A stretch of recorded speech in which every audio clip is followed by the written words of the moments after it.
Pour Martha, la douleur était un langage qu'elle avait appris à parler couramment. Dans la vingtaine, c'était la brûlure dans ses poumons lors du dernier tour du 200 mètres papillon. C'était l'agonie calculée de l'entraînement olympique, échangeant le confort physique contre des millièmes de gloire. Aujourd'hui, à 42 ans, la douleur était différente. Ce n'était plus la brûlure aiguë de la piscine. C'était la douleur sourde d'une vie pleinement vécue. Martha ne poursuivait plus de médailles d'or. Elle poursuivait 4 enfants pleins d'énergie et gérait une classe de 30 élèves de première année. Elle était mère, enseignante, protectrice. Elle était habituée à être fatiguée. Elle était habituée à être endolorie. Mais à l'été 2023, le langage de son corps changea. Tout commença par un murmure, une douleur subtile à l'épaule droite. Elle laissa passer. Peut-être que c'était une tendinite, peut-être le fantôme d'une vieille blessure à la coiffe des rotateurs. Juste une conséquence de l'âge, se dit-elle. Elle se trompait. Alors que les vacances d'été commençaient, le rythme de sa vie aurait dû ralentir. Au lieu de cela, la douleur hurla. Les tâches simples devinrent des batailles impossibles. Se brosser les cheveux envoyait des décharges le long de sa colonne vertébrale. Soulever un sac de course semblait soulever une ancre. Mais les moments les plus terrifiants étaient ceux réflexes. Tendre la main pour rattraper un enfant trébuchant, seulement pour être aveuglée par une décharge électrique si violente qu'elle lui coupait le souffle. Elle ne pouvait pas dormir sur son côté droit. Elle ne pouvait pas étreindre son mari sans grimacer. Le point de rupture arriva en juillet, un barbecue dans le jardin. Des rires, la chaleur de la soirée. Martha essayait de le cacher, calant son bras droit contre ses côtes, se déplaçant comme si elle était faite de verre. Le docteur Michael George, un vieil ami et ancien coéquipier de natation, l'observait. Il ne parla pas des hamburgers. Il s'avança directement vers elle, les yeux rivés sur son épaule. « Tu tiens ce bras comme s'il était cassé, Martha, » dit-il. « Ce n'était pas une question. » Elle essaya de rire, mais Michael ne riait pas. « J'ai besoin de te voir dans ma clinique lundi. » 2 jours plus tard, le calme stérile de la salle de radiologie était étouffant. Michael revint avec les scans. Il n'avait pas besoin de parler. La chute de ses épaules disait tout. « Ce n'est pas une simple entorse, » dit-il d'une voix basse. L'image à l'écran montrait un cauchemar. Dans son humérus proximal, l'épais os reliant l'épaule au coude, se trouvait une masse. Elle était irrégulière, invasive, un motif en rayons de soleil irradiant vers l'extérieur. C'était un ostéosarcome, un cancer des os agressif. Mais l'horreur ne résidait pas seulement dans le diagnostic, c'était la chronologie. Michael expliqua que cela n'avait pas commencé il y a quelques semaines, cela avait grandi pendant des années. Et puis la révélation la plus cruelle.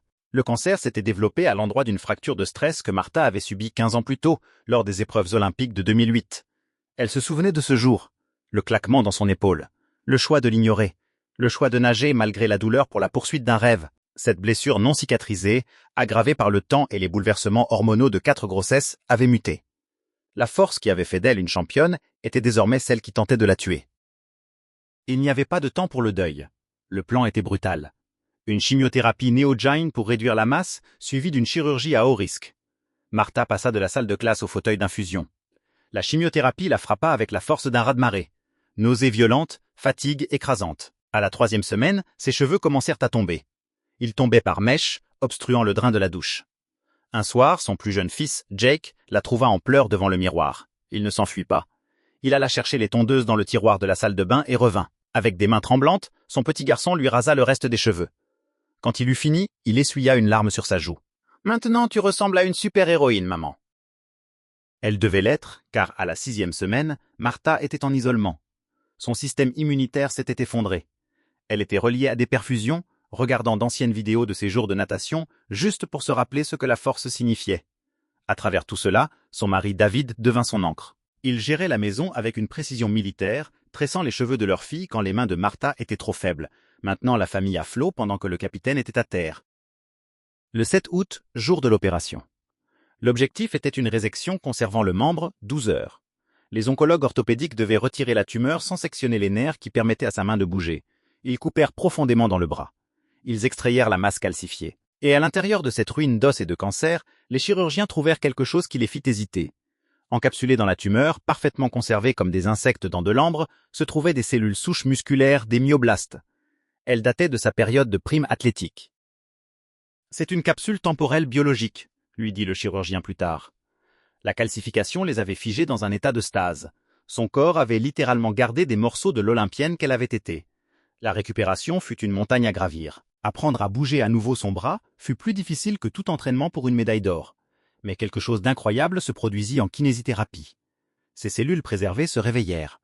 Sa mémoire musculaire, dormante depuis une décennie, s'enflamma. Son corps se souvint comment reconstruire. Elle guérit à un rythme qui stupéfia ses thérapeutes. « Je n'ai jamais vu un tissu réagir ainsi », dit l'un d'eux. Elle retourna à l'eau, non pas pour concourir, mais pour survivre. La piscine, autrefois son champ de bataille, devint son sanctuaire. Cet hiver-là, 15 ans après avoir quitté le sport, Martha se tenait sur les plots de départ d'une compétition de natation pour adultes. L'odeur du chlore, l'écho du sifflet, ses enfants criant depuis les gradins, elle plongea dans l'eau. Peu importait l'heure affichée. Peu importait que son épaule portât une cicatrice de la longueur de son bras. À chaque coup de bras puissant, le cancer n'existait plus. La chimiothérapie n'existait plus. Elle n'était pas une patiente. Elle n'était pas une victime. Elle était Martha. La douleur persiste certains jours, un écho faible de la guerre qu'elle a survécue, mais elle la porte différemment maintenant. Ce n'est plus un avertissement de ce qu'elle a perdu, c'est un rappel de ce qu'elle a conservé, parce que les courses les plus difficiles ne se gagnent pas à la télévision. Elles se gagnent dans le silence de l'obscurité quand on choisit contre toute attente de continuer à nager.